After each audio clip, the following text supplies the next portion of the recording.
कहानी का शीर्षक है तीन मछलियां। एक जलाशय में तीन मछलियां रहा करती थी, अना, पृथ्वी और यभत, जो कि एक दूसरे से भिन्न थे। अना संकट आने के पूर्व ही उसके समाधान में विश्वास रखती थी।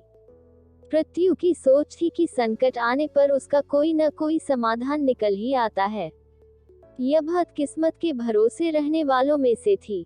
उसका मानना था कि जो किस्मत में लिखा है वह तो होकर ही रहेगा, चाहे कितने ही प्रयत्न क्यों न कर लिए जाएं, उसे टाला नहीं जा सकता। तीनों मछलियां जिस जलाशय में रहती थीं, वह मुख्य नदी से जुड़ा हुआ था, किंतु घनी झाड़ियों से ढका होने के कारण सीधे दिखाई नहीं पड़ता था। यही कारण था कि वह अब तक मछुआरों की दृष्टि से बचा हुआ था। एक शाम मछुआरे नदी से मछलियां पकड़कर वापस लौट रहे थे। बहुत ही कम मछलियां हाथ आने के कारण वे उदास थे। तभी उनकी दृष्टि मछलीखोर पक्षियों पर पड़ी, जो नदी से लगी झाड़ियों के पीछे से उड़ते चले आ रहे थे। उन मछलीखोर पक्षियों की चोंच में मछलियां दबी हुई थी। ये देख मछुआरों को समझते देर न लगी कि झाड़ियों के पीछे नदी से लगा हुआ कोई जलाशय है। वे झाड़ियों के पार जाकर जलाशय के पास पहुंच गए। वे बहुत खुश थे। एक मछुआरा बोला, लगता है ये जलाशय मछलियों से भरा हुआ है। यहाँ से हम ढेर सारी मछलियाँ पकड़ पाएंगे। सही कह रहे हो भाई, लेकिन आज तो शाम घिर आई है। कल सुबह सुबह आकर यहाँ पर अपना जाल बिछाते हैं। दूसरे मछुआरे ने कहा। दूसरे दिन आने की योजना बनाकर मछुआरे वहाँ से चले गए। मछुआरों की बातें अना ने सुन ली।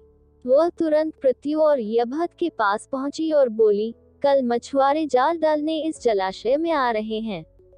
यहाँ रहना अब खतरे से खाली नहीं रह गया है। हमें यथाशीघ्र ये स्थान छोड़ देना चाहिए। मैं तो तुरंत ही नहर से होती हुई नदी में जा रही हूँ। तुम लोग भी साथ चलो।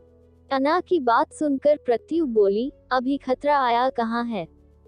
हो सकता है कि वो आए ही नहीं। जब तक खतरा सामने नहीं आएगा, मैं जलाशय छोड़कर कहीं नहीं जाऊंगी। हो सकता है कि मछुआरों को मछलियों से भरा कोई दूसरा जलाशय मिल जाए और वे यहाँ आने का इरादा छोड़ दें। यदि वे आ भी गए, तो ये भी संभव है कि मैं उनके जाल फंसूं ही ना। यभत बोली, किस्मत के आगे क्या भला किसकी चली है? मछुआरों को आना होगा तो आएंगे और मुझे उनके जाल में फंसना होगा तो मैं फंसूंगी ही।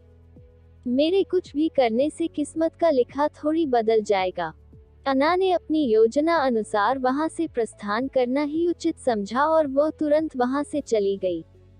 पृथ्वी और यभत जलाशय में ही रुकी रही। अगले दिन सुबह मछुआरे जाल लेकर आए और जलाशय में जाल फेंक दिया। संकट सामने देख बचाव हेतु पृथ्वी अपना दिमाग दौड़ाने लगी।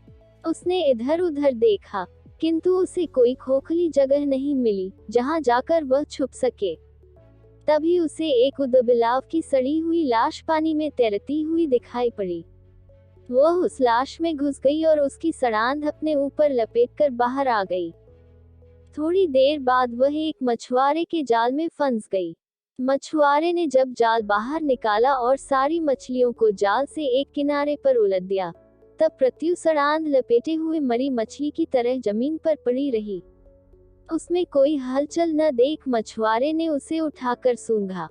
उसके ऊपर से आ रही बदबू से उसने अनुमान लगाया कि यह अवश्य कई दिनों पहले मरी मछली है और उसने उसे पानी में फेंक दिया। पानी में पहुंचते ही पृथ्वी तैरकर सुरक्षित स्थान पर चली गई। इस तरह बुद्धि का प्रयोग कर वह बच गई। वहीं दूसरे मछुआरे के जाल में फंसी यभत कुछ किए बिना किस्मत के भरोसे रही और अन्य मछलियों के साथ दम तोड़ दिया। सीख, किस्मत उसी का साथ देती है जो खुद का साथ देते हैं। किस्मत के भरोसे रहकर हाथ पर हाथ धरे बैठे रहने वालों का विनाश निश्चित है। ऐसी और मजेदार कहानियां सुनने के लिए मेरे चैनल को लाइक, सब्सक्राइब और शेयर करें।